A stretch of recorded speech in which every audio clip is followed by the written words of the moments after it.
My husband, a general who had always prioritized family above all, suddenly became obsessed with night raids on the barbarian tribes. Every dawn, he'd return to the mansion covered in scars, with a cart half filled with enemy heads trailing behind him. Even when I was poisoned by a spy from the enemy state, he didn't have time to visit. Opportunities in battle are fleeting. Wife, wait for me to triumph and avenge you. I survived.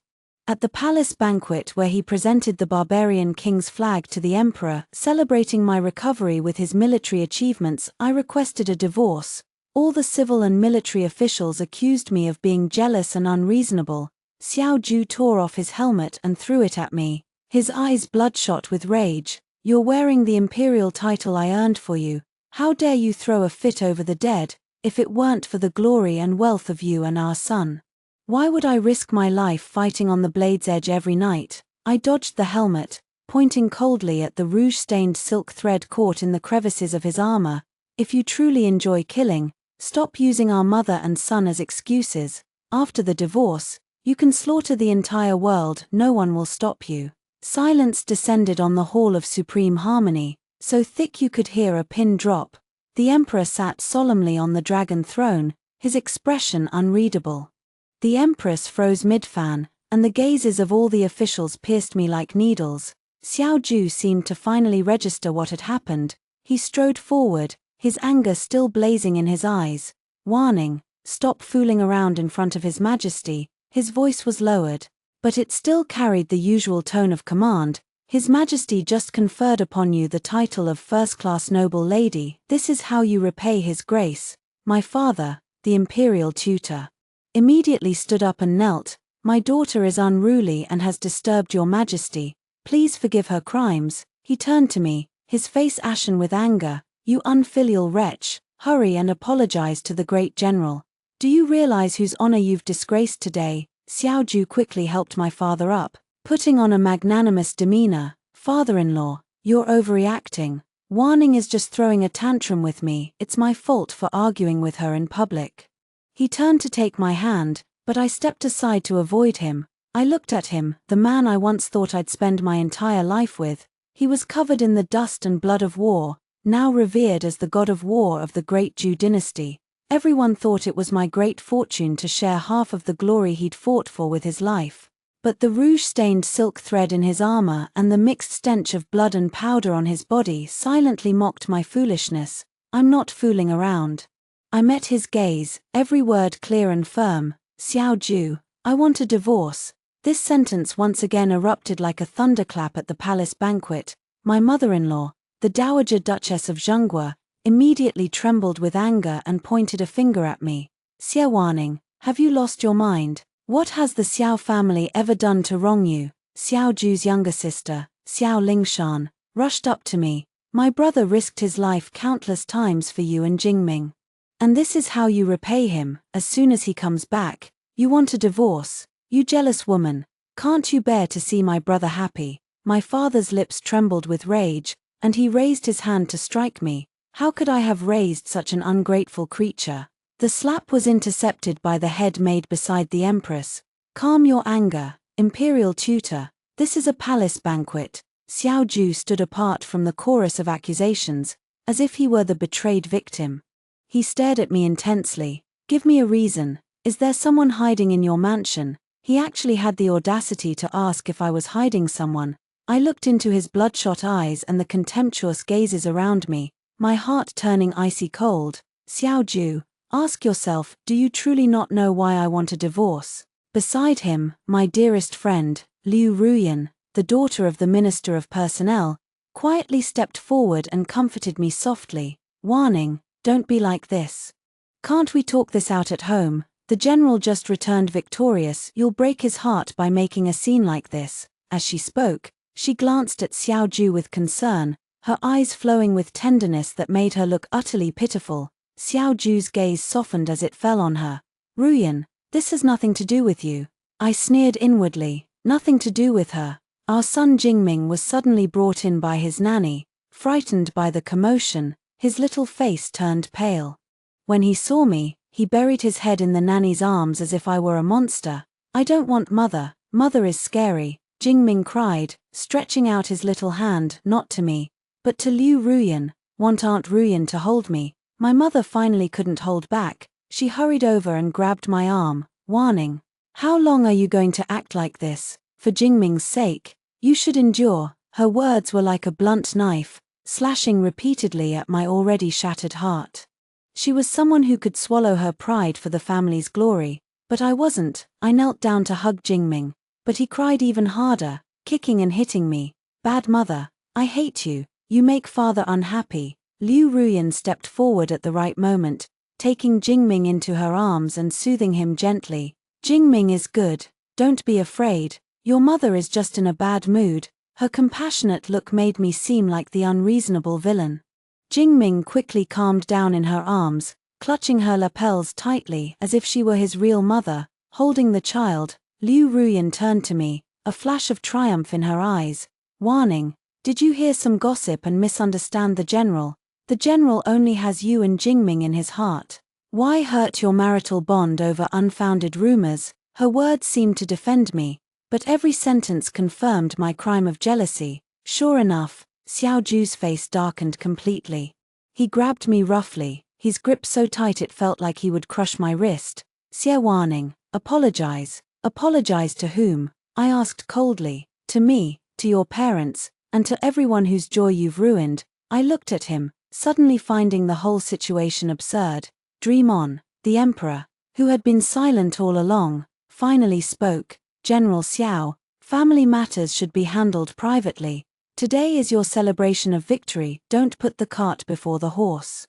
Xiao Ju finally let go of me, but he still glared at me with fiery eyes. "Fine, very well, Xie warning, if you insist on a divorce, then so be it." He turned to my father, his voice icy.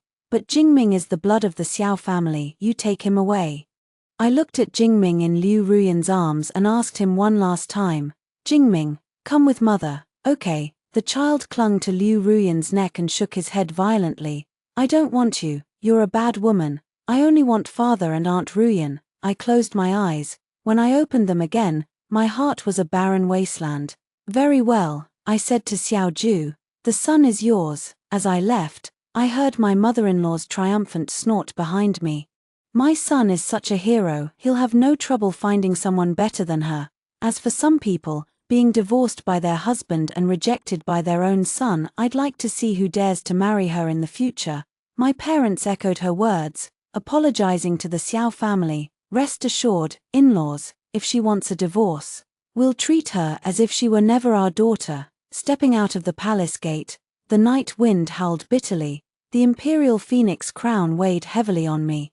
Making it hard to breathe, I lifted it off and threw it, along with the formal attire, to the palace maid who chased after me. "Return this to the great general." When I arrived at the imperial tutor's mansion, I was met with closed gates. The gatekeeper spoke through the crack, his tone disdainful. "Young lady, the master has ordered that you are no longer a member of the Xiao family, nor of the Xie family. You cannot enter the imperial tutor's mansion." I froze. How could I not be allowed to enter my own maternal home? "The master said you've disgraced the Xie family in front of all the civil and military officials. From now on, you have no connection to the Xie family." With that, the gatekeeper ignored me. I smiled bitterly. They were truly ruthless. But it didn't matter anymore. There was nothing left in this family worth lingering for. I wandered aimlessly through the streets of the capital, when the noble ladies I knew saw me. They avoided me like the plague. "Look, that's her, jealous and unfaithful. I heard she's keeping a young lover outside, TSK, giving up being the great general's wife to make herself a divorced woman. She must be out of her mind." I paid no attention to them, with my parents testifying against me. No amount of explanation would help. I checked into an inn and asked for a bucket of hot water. After washing away the exhaustion and humiliation, I finally allowed myself to cry silently.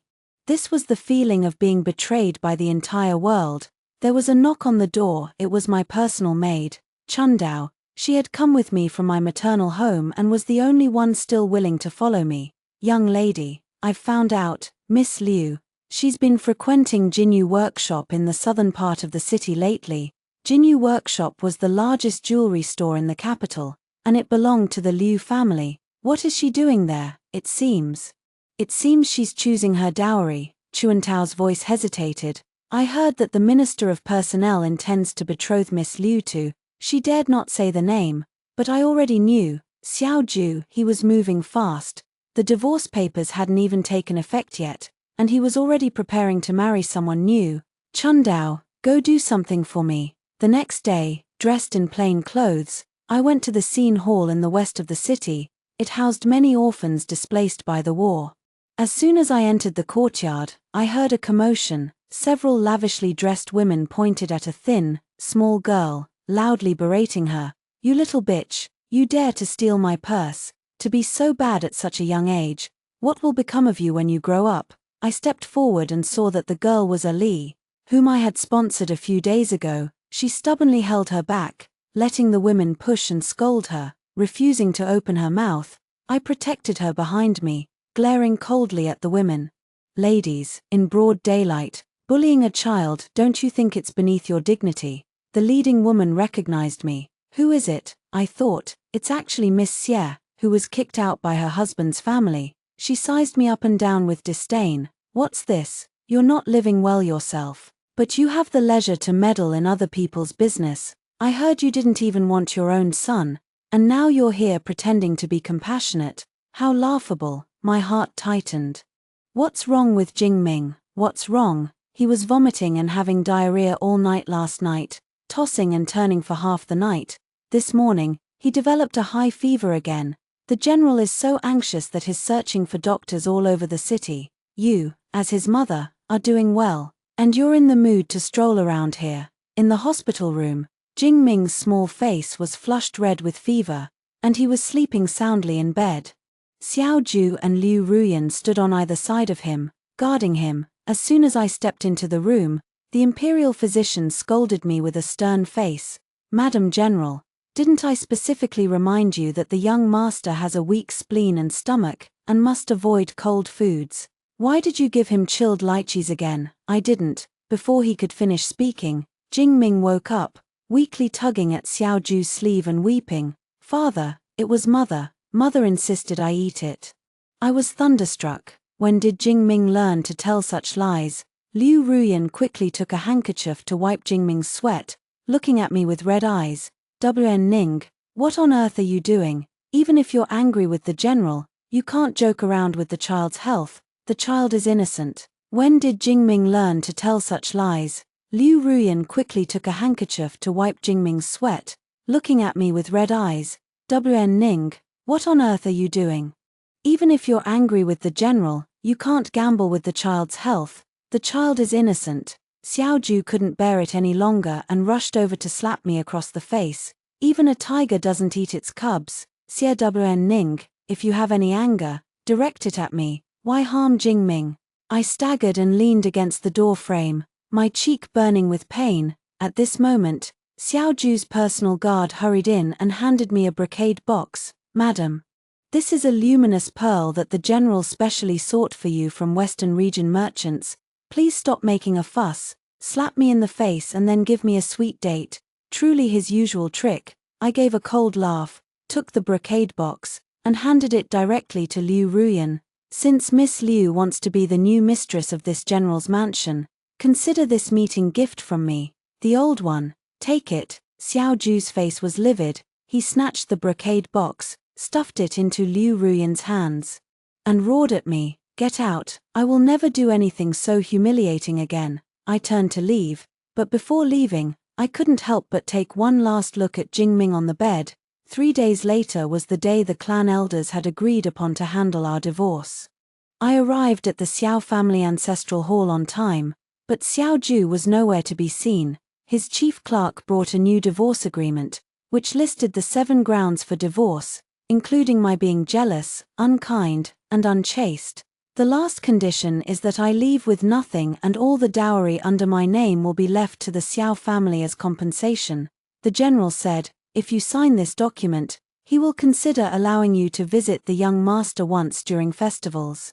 I tore the divorce agreement to shreds. Tell him, he will regret it. I hired the most renowned legal advisor in the capital, and with a single lawsuit, I had Xiao Ju charged before the prefect of Jingzhou, accusing him of moral misconduct. Unexpectedly, Xiao Ju moved even faster than me. The next day, I received a summons from the Jingzhou prefecture. He had preempted me, petitioning the government to enforce a legal divorce on the grounds of my adultery and plotting to murder the legitimate son.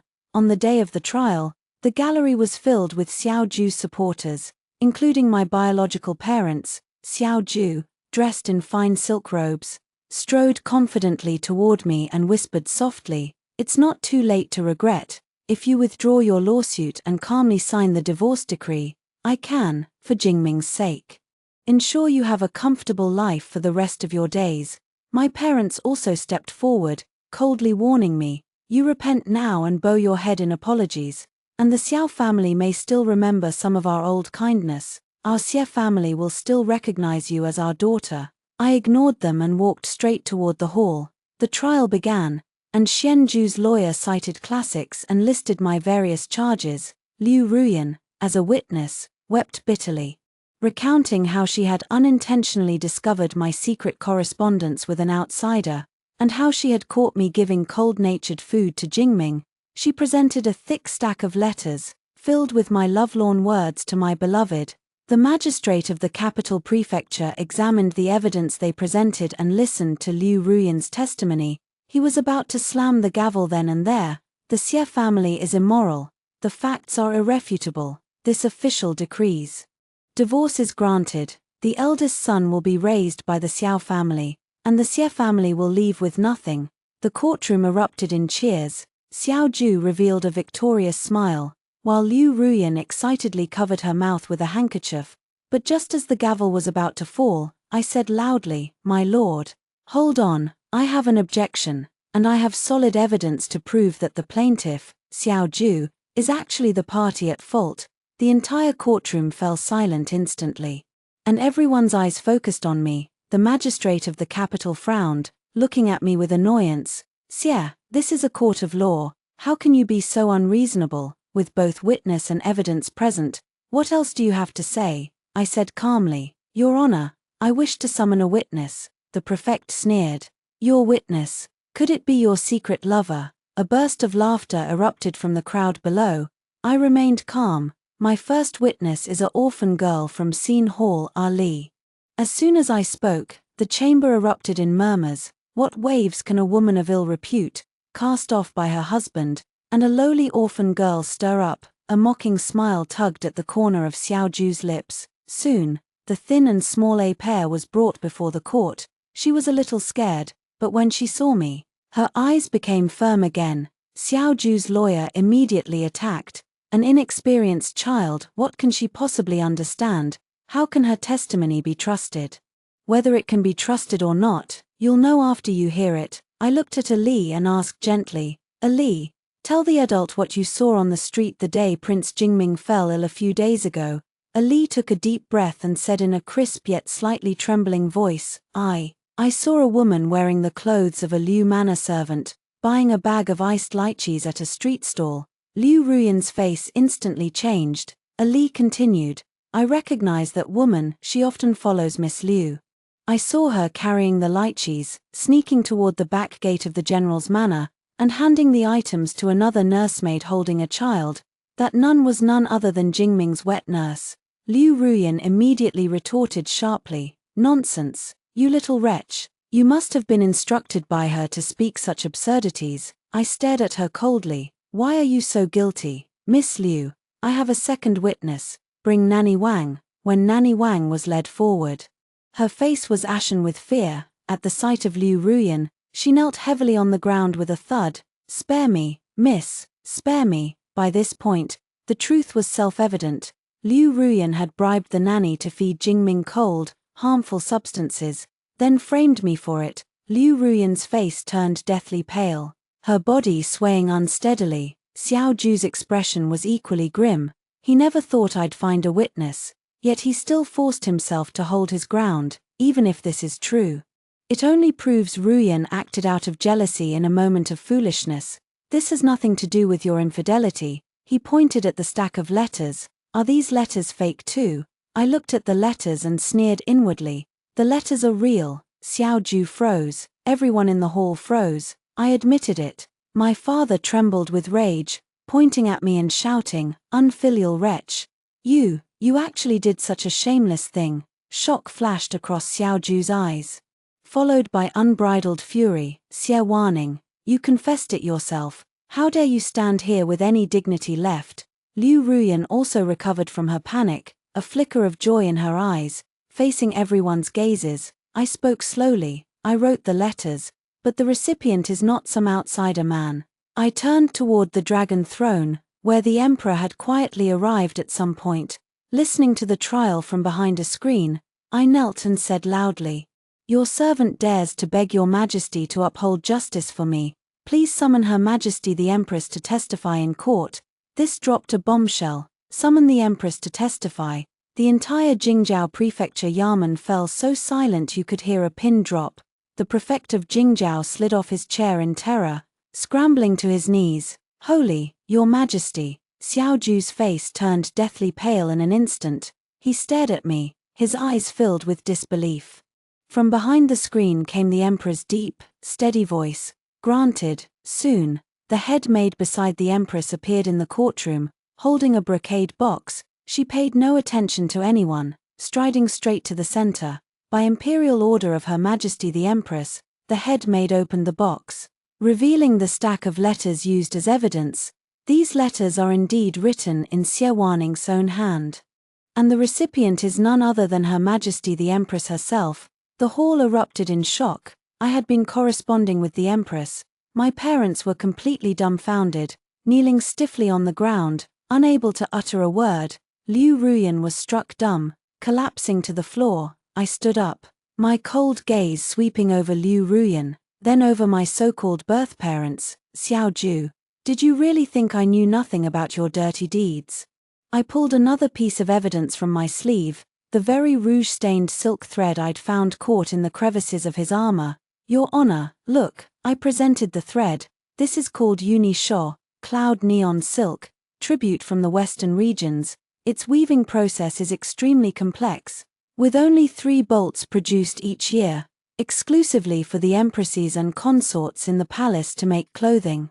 Miss Liu's father is the Minister of Personnel. He is not entitled to use such a luxury. So I ask you, Great General, which noble lady did this thread, which belongs neither to me nor to Liu Ruyan, come from?" My voice was soft, yet it struck everyone's hearts like a heavy hammer. Xiao Ju's night raids on the barbarians, his brilliant military achievements, the scars on his body, the enemy heads he brought back. A terrifying suspicion arose in everyone's minds. The true target of his nightly outings was never the barbarians. Xiao Ju's lips trembled, and he couldn't say a single word. The head maid stepped forward, took the thread, examined it carefully, then reported to the emperor behind the screen, "Your Majesty, this is indeed Uni Sho. It matches the fabric of the dress worn by Princess Consort Qi just the other day." Princess Consort Qi, the legal wife of Prince Qi, the emperor's own younger brother. The matter had now completely transcended the boundaries of a family dispute. Xiao Ju had been having an affair with a member of the imperial clan, using it as an excuse to deceive the emperor and falsify military achievements. This was high treason. "No, that's not true." Xiao Ju finally collapsed, pointing at me like a madman. "It's her. She framed me. Your Majesty, see the truth. This poisonous woman is framing me." The emperor stepped out from behind the screen. His face was calm, showing no anger or joy, but the coldness in his eyes chilled the entire courtroom to the bone. "Xiao Ju," the emperor spoke slowly, "whether your so-called night raids on the barbarians are true or false, I have ways to verify. I only ask you, were the scars on your body really inflicted by barbarian blades and axes?" The emperor's voice was soft, yet it made Xiao Ju tremble all over. "Send for the imperial physicians." 2 imperial physicians were summoned to the court quickly. Xiao Ju's face was no longer just pale, it was the ashen gray of a dead man. He struggled and roared, "I am a general of the Great Jew. I have shed blood for the Great Jew. You cannot treat me like this. A scholar prefers death to humiliation." Yet in the emperor's cold gaze, his resistance seemed utterly futile. 2 imperial guards stepped forward, ignoring his roars. Pinning him down forcefully and stripping off his outer robe, a screen was erected to block everyone's view, but everyone pricked up their ears, waiting for the final verdict. Time passed slowly. My father had collapsed completely to the ground, muttering, "It's over, everything is over." Liu Ruyan was already scared out of her wits. Finally, the screen was removed. The imperial physicians walked to the front of the hall, knelt, and replied with trembling voices, "Your Majesty." The general's wounds, old and new, overlap. But they were not inflicted by swords or blades. The wounds are thin and neat, more like they were caused by flogging with a specially made soft whip. A soft whip, everyone gasped. A great general with outstanding military achievements, his scars were actually from sexual pleasure in the boudoir. This was nothing short of a farce of cosmic proportions. The last shred of Xiao Ju's dignity was torn away completely. He collapsed to the ground, his eyes empty, like a soulless walking corpse. His so-called risking his life on the blade's edge every night was actually something entirely different. His so-called earning glory for his country was nothing but an absurd fraud. The emperor's gaze fell on me. "Xie Waning, how did you discover this?" I knelt again. "Your Majesty, Xiao Ju's actions were extremely abnormal. After surviving the poisoning, I grew suspicious, although I am just a woman. I know that battles are dangerous, there is no way one could succeed in night raids every single day, so I secretly sent people to investigate, only to find that every time he went to war, he went to a villa in the suburbs, and the owner of that villa is none other than Prince Qi. As for those enemy heads," I paused, "they are just old relics, collected from the public mortuary and mass graves to put on a show." I spoke casually. But only I knew the thrilling dangers behind every step I had taken since deciding to fight back. The emperor fell silent for a long time. Everyone understood that this was no longer a simple divorce case. It involved an imperial prince, a general holding military power, and the empress in the harem. This was a massive storm that could shake the very foundation of the country. "Liu Ruyan," the emperor finally spoke again, his voice devoid of any emotion. "Do you know your crimes?" Liu Ruyan jolted, kowtowing frantically. "Spare me, Your Majesty, spare me, your servant." Your servant acted foolishly for a moment. It was Xiao Ju. He deceived me. He said he would marry me, make me the general's wife. So I was bewitched, helped him forge evidence, and framed Waning, to save her life. She shifted all the blame onto Xiao Ju. "What about poisoning Jingming?" I asked coldly. Liu Ruyan's face stiffened. Then she cried even harder. "It wasn't me. It really wasn't me. It was Xiao Ju who hinted at it," he said. "He said if Jingming got sick, making everyone think Waning was a cruel mother, he could divorce her legitimately. I really just loved him too much." Pitiful, yet absurd. Even in the end, she used love as an excuse. When Xiao Ju heard her words, he suddenly laughed like a madman. "Ha ha, ha ha ha, retribution. It's all retribution." As he laughed, tears streamed down his face. "Xie Waning, you're ruthless. You're truly ruthless." I looked at him, feeling nothing in my heart. "Ruthless? Xiao Ju, you were the one who was unkind first. You had an affair with Princess Consort Qi, deceived Liu Ruyan into doing your bidding, and secretly spied on the ministers with malicious intentions. You treated all of us as your pawns. When did you ever show a shred of sincerity?" I spoke my final words, the most fatal ones. "Your Honor, I have one last piece of evidence." Chundao stepped forward from the crowd, presenting an account book. "This is," the prefect of Jingzhou took it with trembling hands. "This is Xiao Ju's secret account book," I explained calmly. "It details every expense of his embezzling public funds in the name of military salaries, raising private troops, colluding with court officials, and monitoring movements in the capital. If forging military achievements and having an affair with the princess consort were the sparks that ruined Xiao Ju's reputation, this account book was the death warrant that would send him to the guillotine. Raising private troops with treasonous intentions, this was a capital crime punishable by extermination of the entire clan."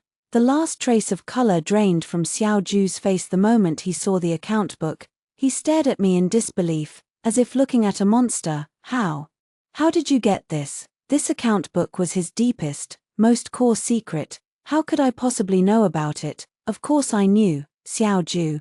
Did you really think I spent these years in the general's mansion as nothing but an ignorant woman who only cared about her husband and children? I looked at him, revealing my final trump card. The day I was poisoned, I didn't survive by luck. I sensed it in advance and swapped the poison. Scene Hall is not just a charity hall for orphans, it's an intelligence network I built with all my dowry and private property. Ali and the others are my most loyal eyes and ears. My voice echoed through the courtroom. Everyone stared at me in horror, including the emperor on his throne. In their eyes, I had been gentle, docile, and reasonable, a noble lady carefully raised by the imperial tutor's mansion, perfect for being the mistress of a great household.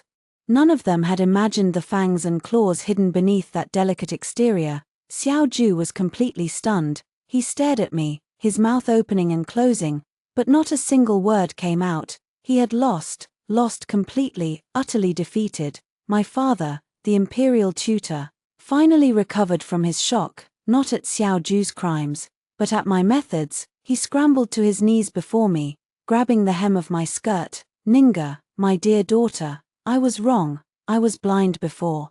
Hurry, and beg His Majesty for mercy. The Xie family is innocent, we knew nothing. His ugly face filled me with disgust. I shook him off, looking at him coldly. Who was it that said I had disgraced the Xie family and severed all ties with me? Who was it that, to curry favor with the Xiao family, watched their daughter be humiliated without saying a single word of justice? Now that the big tree has fallen, you remember I'm your daughter, it's too late. My mother also threw herself at me, clinging to my legs and weeping, warning, I know I was wrong. Save your father, save the Xie family, we're all your relatives. I looked at them, feeling nothing but bitter irony. Relatives? Where were my relatives when I was accused by everyone, driven out of my home, and left with nowhere to go? I ignored their wailing, turned to the emperor, and presented one last thing. The divorce papers Xiao Ju had sent via his chief clerk, listing my 7 grounds for divorce. Your Majesty, the truth is now clear. Xiao Ju is morally corrupt, framed his lawful wife, deceived the emperor, and plotted treason. His crimes are unforgivable. The imperial edict was issued quickly. Xiao Ju, colluding with Prince Qi in treason with irrefutable evidence, was sentenced to immediate execution. All male members of the Xiao clan were exiled 3,000 li. Female relatives were confiscated as slaves in the Imperial Music Bureau for life. The Duke of Zhengguo's mansion was reduced to ashes overnight. Prince Qi was granted a white silk scarf to commit suicide in his mansion.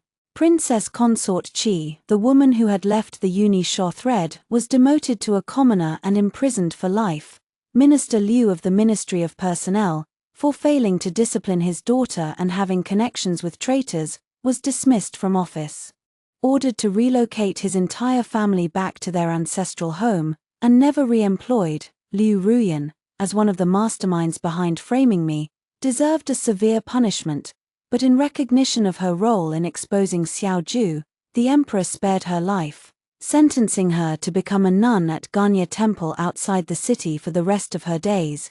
As for my father, the imperial tutor, for his poor judgment that nearly led to a catastrophe, he was reprimanded by the emperor, ordered to stay at home and reflect, and stripped of all real power, leaving him with only an empty title.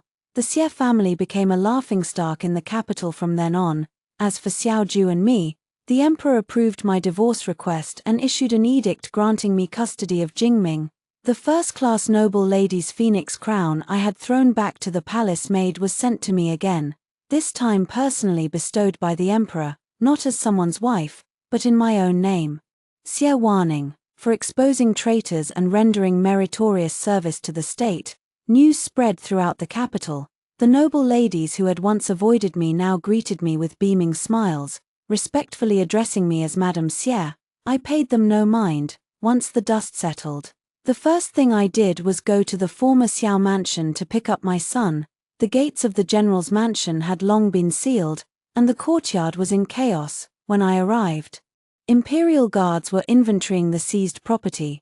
Jingming was huddled in a corner, held by a nanny, trembling with fear. When he saw me, his eyes were filled with terror and strangeness. Everything that had happened these days was too cruel for a 5-year-old child. He had watched his beloved father become a prisoner, his gentle grandmother and aunt dragged away weeping, and his favorite Aunt Ruyan curse like a madwoman. His entire world had crumbled before his eyes.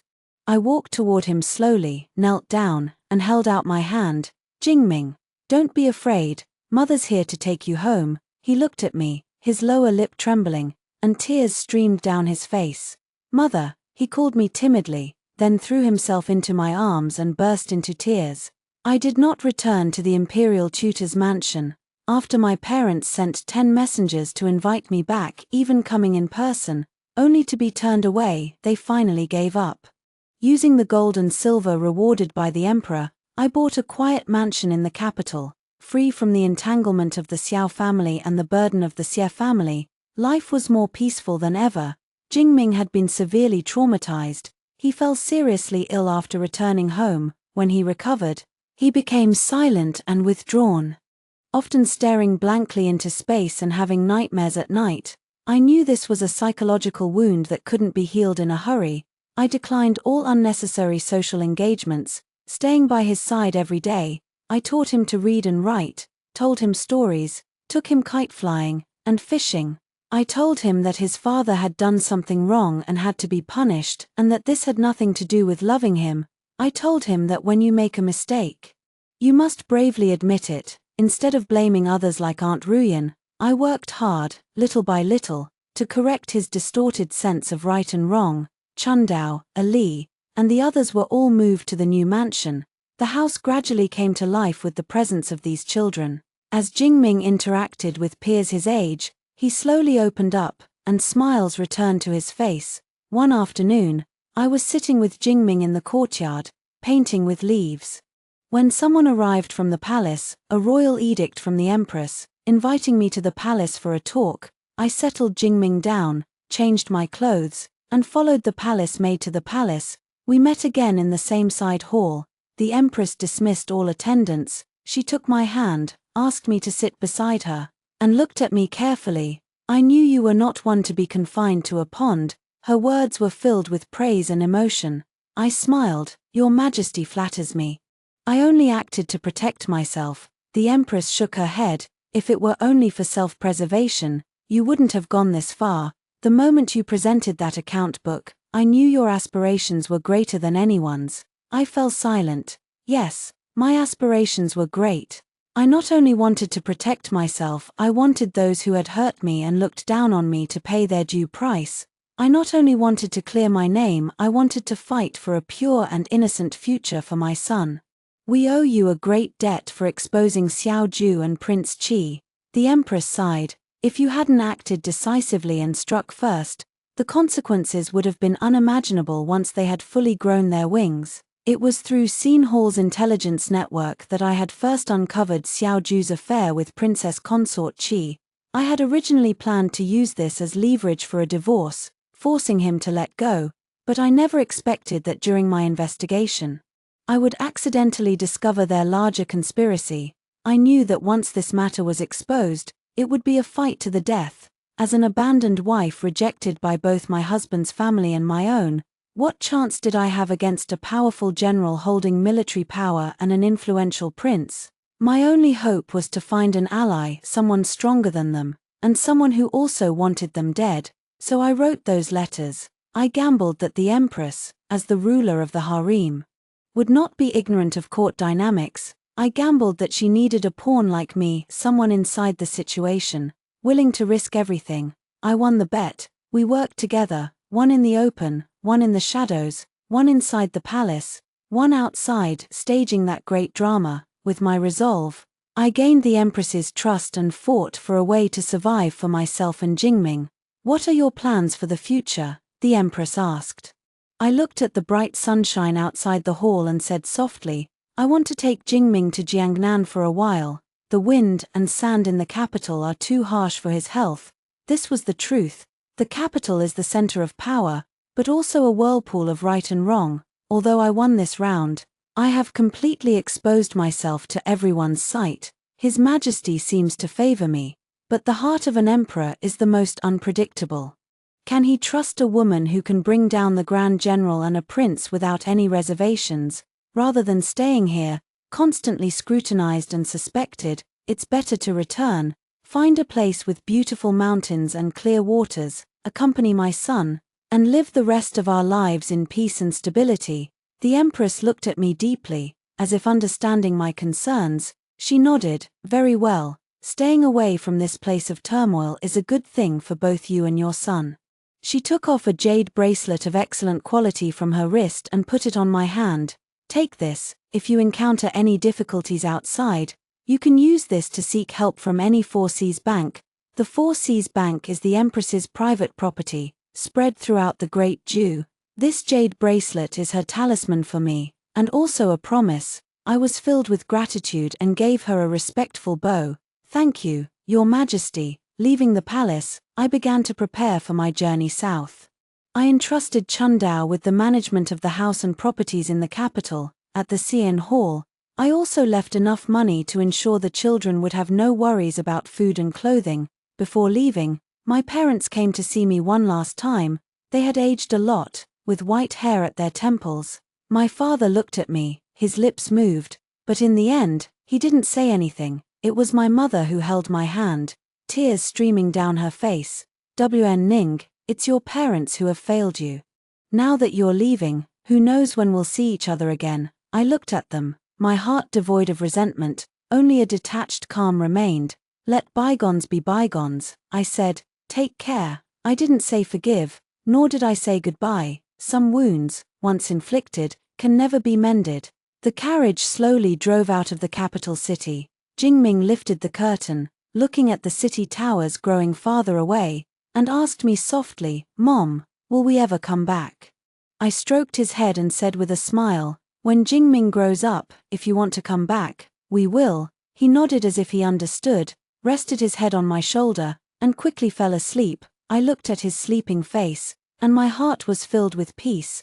The days in Jiangnan are indeed poetic and picturesque. We bought a small courtyard by Taihu Lake, with a courtyard in the front and a garden in the back. Every day I teach Jingming to read and accompany him in painting, when the weather is good. We rent a small boat and go boating on the lake. The days passed quietly, yet they were fulfilling. The gloom on Jingming's soul was gradually washed away by the moist air of the Jiangnan region. He slowly regained the liveliness a child should have, playing with the neighborhood kids to catch fish and shrimp, and cheering excitedly when I gave him an extra piece of malt candy. Occasionally, he would still ask about his father. I will tell him that father has gone to a distant place. But he will always be your father. I never said a bad word about Xiaoju in front of him. The grudges from the previous generation should not be borne by him. I only hope that he will remember, no matter what happens, to be a righteous, kind, and responsible person. A few more years passed, and Jingming grew into a handsome young man. He passed the county examination and became a renowned scholar in the Jiangnan area. Many families came to propose marriage, but I politely refused them all. Regarding marriage, I hope he can make his own decisions and find a woman he truly loves, rather than being like me, who was only involved in a family marriage back then. Chundao sent a letter from the capital, saying that my father had passed away. My mother lives with my younger brother's family, and life isn't great, but it isn't bad either. At the end of the letter, Chundao asked me, do you hate him? I stood by the window with the letter in my hand for a long time. Hate? Perhaps there was hate once. Hate for Xiaoju's betrayal, hate for Liu Ruyan's hypocrisy, hate for my parents' indifference. But now, with time passing and the world changed, looking back, I only feel it was a distant dream, one that had nothing to do with me. I wrote back to Chundao with only 4 words, the mountains and passes have been crossed.